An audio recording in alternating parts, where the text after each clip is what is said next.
This is the Fit Text to Path tutorial in Scilab.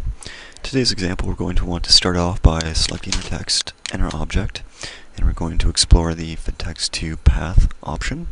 And to do that, we'll go to our transform menu and select Fit Text to Path, and that opens up our toolbar at the top.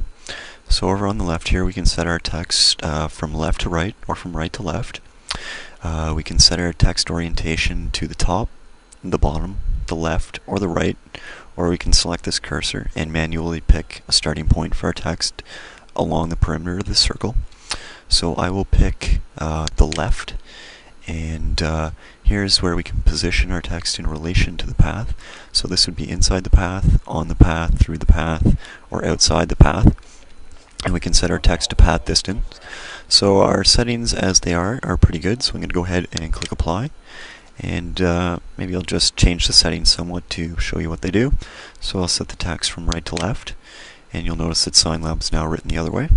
So I'll turn that back and click apply, and I'll set my orientation to the top of the circle and go ahead and click apply.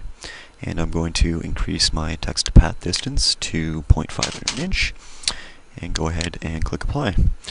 So having done that, I'm going to click close, and that is one method of fitting text to a path in Scilab. And now I'm going to show you the second method of doing that. So to start off, I'm going to go to the Edit menu, select my Undo Navigator, and select OK to start back at the beginning. So I'm going to select my circle, and I'm going to position my cursor over the center nub, and while holding down the Shift key, I'm going to right-click on my mouse to set some guidelines. Having done that, I'm going to access my Ginsu knife tool, which I can't see right now, so I'll double-click on this toolbar to bring it to my sign blank here. And I'll select the Ginsu knife and open path, and I'll just put 2 dots on my guideline outside of the circle and go ahead and click apply.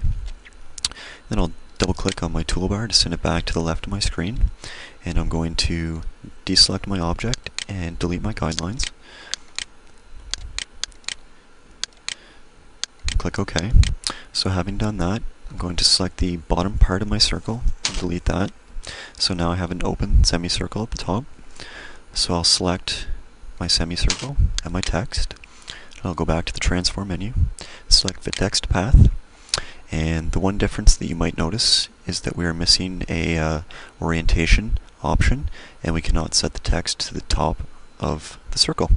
So I'm just going to leave the settings as they are and go ahead and click apply, and go ahead and click close. And that's fitting text to a path in Scilab, and that's the end of this tutorial.